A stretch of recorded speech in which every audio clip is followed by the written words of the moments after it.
আমরা এখন আছি বন্ধুরা আসাম জোরহাট।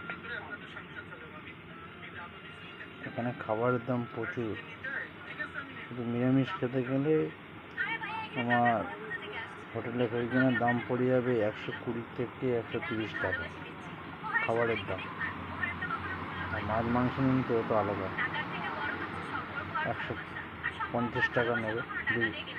দুজনে খেলে 300-350 টাকা বিল হবে হোটেলে। ওই জন্য আমরা রান্না করেই খাই। আর হোটেলের খাবার জানো তো, ফ্রিজে রেখে 3-4 দিনে হয়ে দেয় সবাই, নিজেরা রান্না করেই খাই আমরা।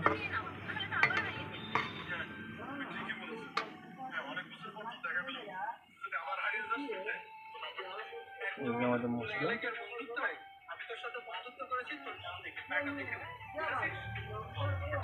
আমাদের ভাত,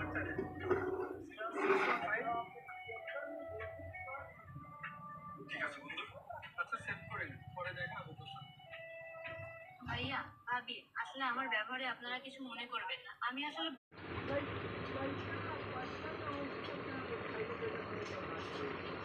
তরকারিতে আমরা পানি দিয়ে দিচ্ছি, তরকারি এখন ফুটছে।